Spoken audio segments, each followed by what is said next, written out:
زکوٰۃ کے مصارف کی تفصیل تو ہو چکی، اب سوال یہ ہے کہ زکوٰۃ کے مصارف میں سے سب سے اچھا مصرف اور سب سے افضل مصرف کون سا ہے جہاں پر زکوٰۃ دینے سے ثواب زیادہ ملے۔ تو اس کی وضاحت یہ ہے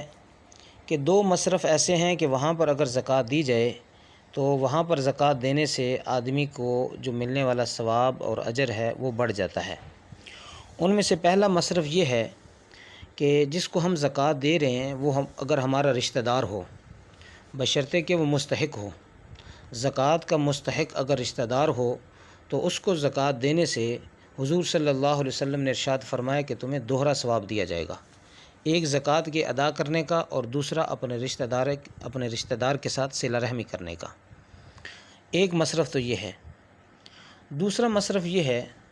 کہ دینی مدارس جہاں پر دین کی تعلیم دی جاتی ہے اور دین کو فروغ دیا جا رہا ہے وہاں پر زکوٰۃ دینا یہ بھی افضل ترین مصرف ہے۔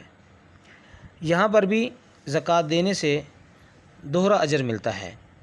ایک زکوٰۃ کی ادائیگی کا اور دوسرا دین کی اشاعت اور دین کے فروغ میں معاون بننے کا۔ جہاں پر آپ کی زکوٰۃ کی بنیاد پر بچوں کو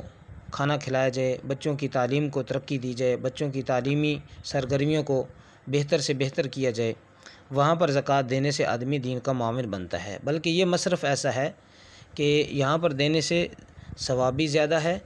اور یہاں پر زکوٰۃ دینے سے آدمی کے لیے صدقہ جاریہ کا سلسلہ بھی شروع ہو جاتا ہے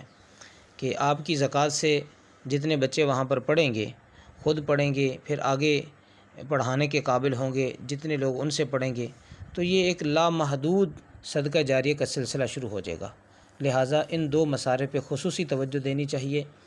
اور اس کے علاوہ جو مصارف ہوں موقع محل کے مطابق جہاں ضرورت زیادہ ہو اس کو پیش نظر رکھا جائے۔